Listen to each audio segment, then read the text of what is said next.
Cruz, Blanca no, porque ayer ya le tocó, las dos compañeras de por acá y usted. Y este lado no le tocó. Entonces, Ángeles y acá y luego y acá, por favor. Mañana. Muy buenas noches. Sobre hacer una petición sobre las personas recuperadas, de pronto el dato ya no nos los están dando. Quisiera yo saber cuántas personas, porque se ha mantenido muy estable en 4%, pero a un mes del primer caso yo pensaría que ya hay más personas que están recuperadas. Entonces, a ver si nos pueden dar esa información, cuántos hombres, cuántas mujeres, qué es lo que les han, a todos les han aplicado una prueba para verificar que ya no son portadores del virus, si es así como se va a hacer o simplemente pasan los 14 días. Y si aparte de los 14 días, quienes se recuperan de la enfermedad requieren estar otros 14 días en aislamiento, si me pueden precisar por favor esa parte. Y también de los de lo que acaba de comentar el doctor Cervantes del IMSS, yo quisiera preguntarle de estas llamadas que han recibido, que son las 5,000 que dijo del día de hoy, incluso las de ayer, ¿cuántas son las que son sí efectivamente indicativas de que se tratan de personas que pudieran sí tener la enfermedad y cuál es la situación? Porque hay en otros servicios en que les ofrecen que los van a llamar o que les van a decir a qué clínica acudir y esa llamada no ha llegado, ¿no? Que si me puede comentar por favor lo del Seguro Social. Y respecto a la curva de la pandemia, si quisiera yo saber, dice usted que con las medidas de sana distancia se va a buscar que la curva sea plana, ¿no? Al 30 de abril se va a evaluar en función de eso, si esa curva es plana o no, dependiendo qué es lo que nos va a decir si hay necesidad de prolongar las medidas, de qué tamaño pudiera tener que ser la curva para, por ejemplo, seguir, no sé si mantener el aislamiento o la sana distancia, más o menos si nos puede orientar, por favor. Gracias.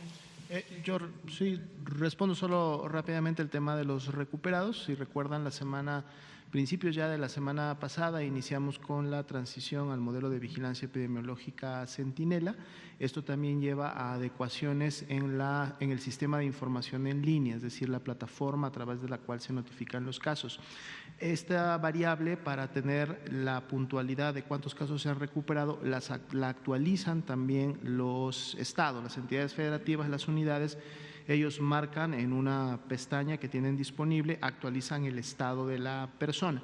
Entonces, solamente la migración que hemos tenido de lo que antes era una máscara de captura a lo que ahora será ya un sistema formal de vigilancia ha generado que estamos en este proceso nada más en el que estamos validando la información.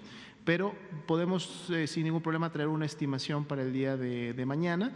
El último corte había estado entre 16 y 18% ya la cantidad de personas recuperadas del total de casos, pero voy a pedir que hagan un corte, digamos, de tipo manual para que hagan la estimación y poderles presentar el dato mañana mismo, y subsecuentemente, ya una vez que la nueva plataforma esté operando al 100%, es un dato que podremos tener ya sin problema todos los días.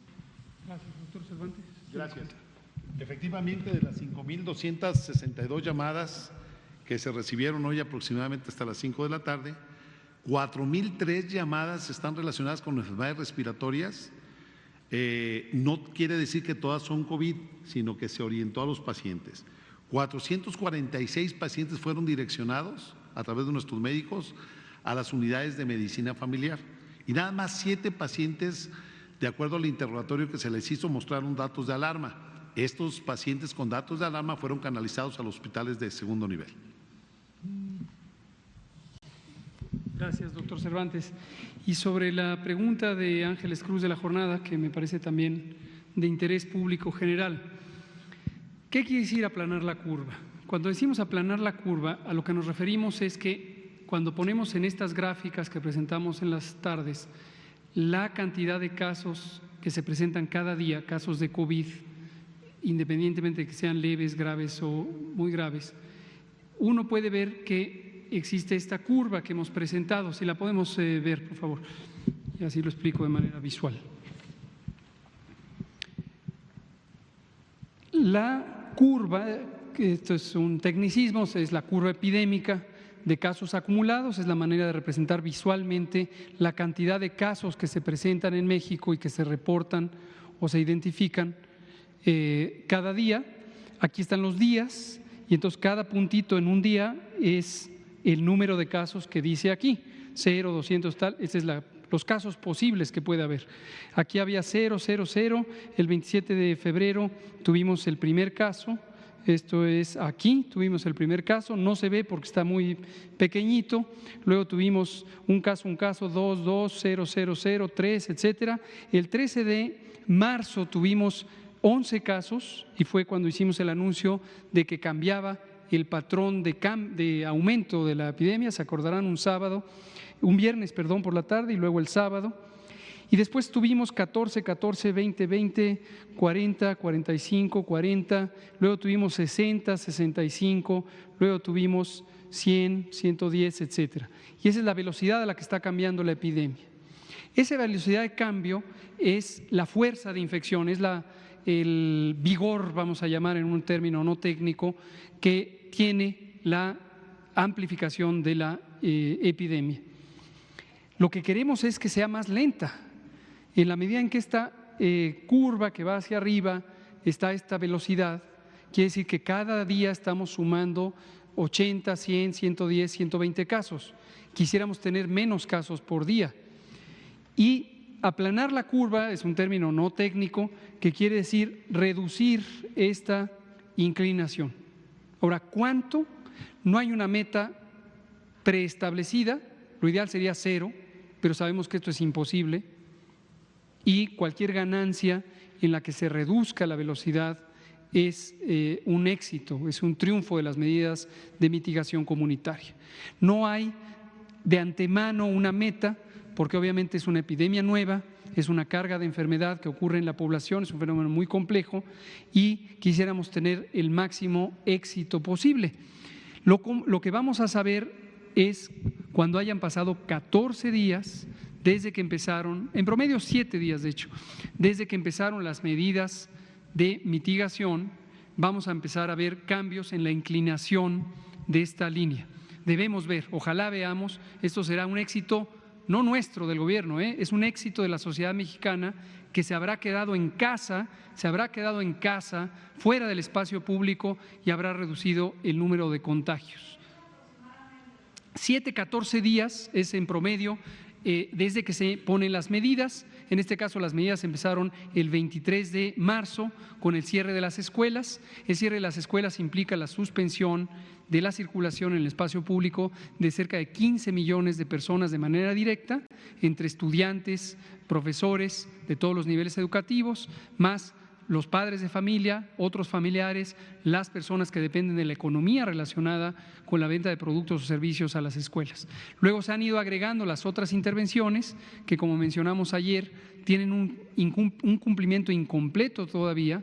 Entonces, esperamos que va a ir en 7 a 14 días reduciéndose eso y ojalá se reduzca de manera importante. Pues si no… Sí, si no, siguen otras posibilidades, otras medidas, pero llega un punto en el que la velocidad de cambio de la epidemia es tan importante que otras medidas implicarían una restricción extrema de la movilidad que tendría efectos muy desfavorables sobre la vida pública y quizá en un momento de muy poca utilidad. No olvidar que para la fase 3 también nos empezamos a preparar desde enero. Entonces, todo lo que se explicó ayer de la preparación y expansión y reconversión hospitalaria es lo que va a estar jugando un papel muy importante en la fase 3. El compañero de por acá y luego usted. Y nos quedan 10 minutos. Pues usted estaba distraído. Buenas tardes, doctor. Buenas tardes. Carlos Domínguez, de Nación 14. Hoy por la mañana, doctor, usted comentó cuáles son las actividades no esenciales que se van a suspender temporalmente hasta el 30 de abril y las sí esenciales que no se pueden detener. Esto generó en el sector minero de Coahuila unas preguntas porque pues la actividad minera es una de las principales del país, ¿no? Si se detiene la minería, se detiene prácticamente la economía del país porque de ahí derivan muchos insumos para la vida cotidiana. ¿Se va a detener la minería también? ¿Cuándo? ¿Hasta cuándo? Esa sería una primera pregunta, doctor. ¿Cómo no? Hace unos minutos, justo antes de venir acá, estuve en una reunión en que ya llevábamos 2 horas y media con la secretaria de Gobernación, de inicio también el canciller Marcelo Ebrard, el vocero de la Presidencia, el titular de Protección Civil y por vía remota los 32 gobernadores y 30 gobernadores y 2 gobernadoras, incluyendo la gobernadora de Sonora y la jefa de gobierno de la Ciudad de México. Uno de los temas fue esta preocupación y tanto el gobernador de Coahuila como el gobernador de Chihuahua como la gobernadora de Sonora, que son estados mineros, expresaron directamente esta inquietud. La respuesta es la siguiente. La minería evidentemente es una de las actividades económicas importantes, igual que la industria manufacturera, igual que la industria de la construcción, igual que la industria de producción de otros insumos primarios. Nosotros no quisiéramos que se detuviera. O sea, lo ideal es que no se detenga la vida pública, pero tenemos que ser totalmente realistas. Tenemos que tener una conciencia clara de 2 elementos no deseados. Una es, tenemos una epidemia y no queremos que esa epidemia se propague rápidamente. ¿Qué va a pasar si se propaga rápidamente? En la fase 3 vamos a tener demasiados casos, demasiadas personas enfermas y por más reconversión hospitalaria no va a ser posible atenderlas a todas. Y esto va a causar graves daños en la salud y el riesgo de la vida de las personas. Nadie quiere eso. Tampoco queremos que se disminuya la actividad económica y social porque afecta a las familias. Hemos dicho repetidamente, la mitad de las familias mexicanas, o no de las familias, de la población mexicana, vive en condiciones de pobreza, vive al día, ¿no? Y quien no vive al día porque tiene un salario en la industria minera, tampoco queremos que quede en un paro de labores, en fin. Pero hay que llegar al punto de equilibrio. Y el punto de equilibrio no puede esperar más y es precisamente las disposiciones. Esto no es una disposición de una persona, no es que yo lo decidí, se sometió a consideración del Consejo de Salubridad General y en forma unánime, reflexionando sobre los pros y los contras de esta medida, se decidió establecer una medida que es enérgica, útil para la reducción de los contagios y a la vez limitada. En tiempo es limitada, de manera efectiva son 21 días hábiles que se suspende la actividad. En otro contexto, señor subsecretario, de los ventiladores. Hay un déficit de ventiladores, de respiradores artificiales en el mundo por esta pandemia.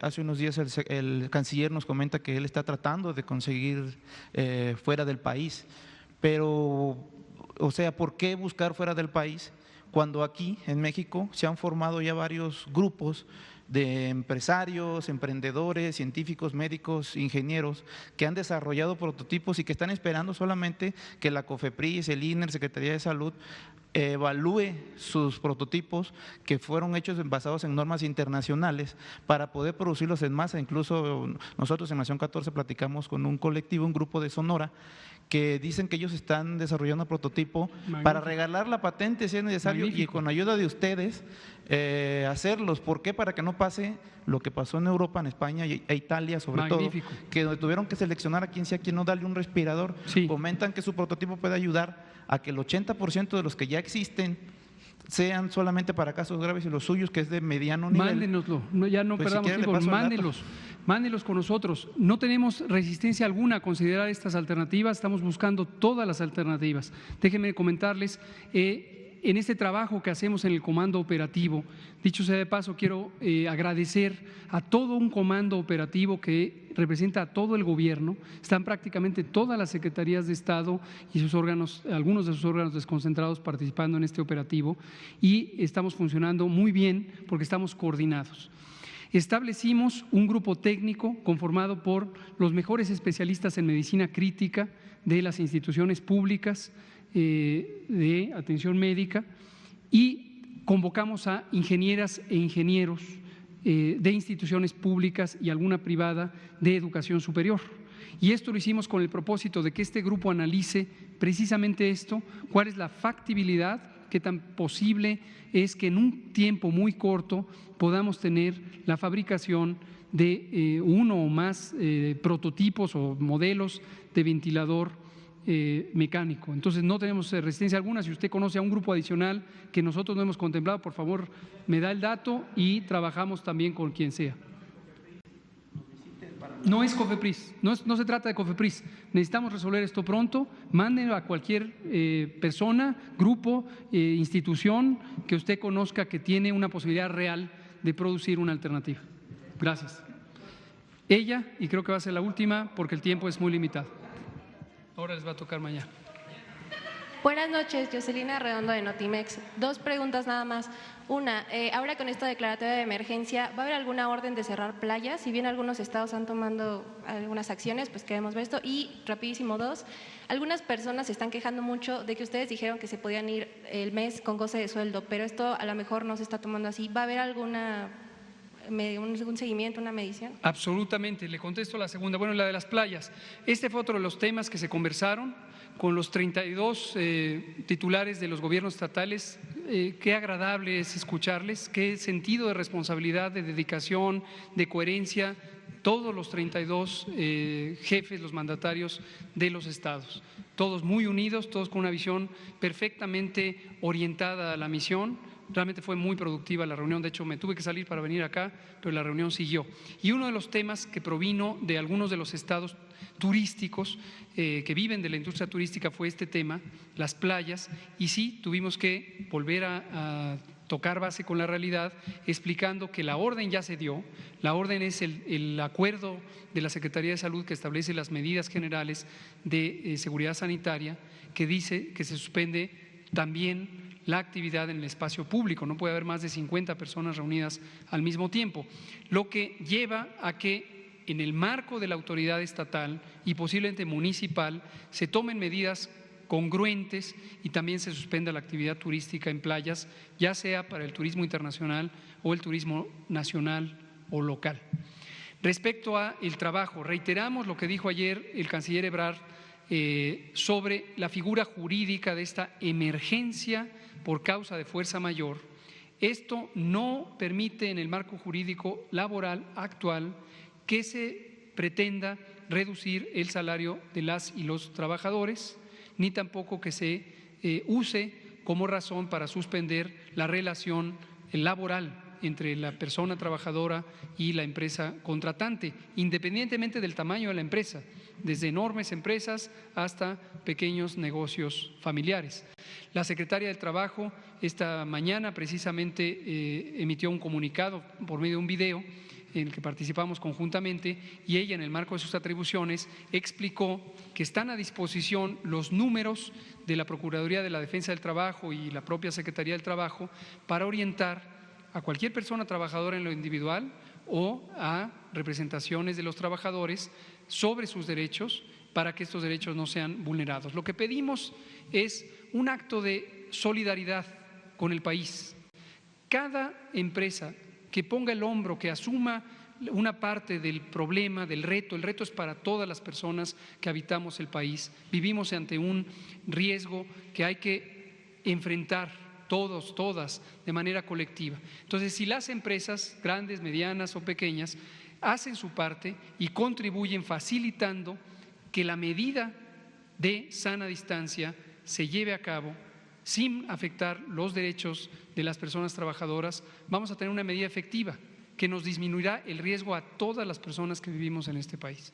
Es lo que pedimos. Aquí se va a tener que acabar porque se nos acaba la transmisión. Muchas gracias. Nos vemos mañana, 1 de abril. Gracias.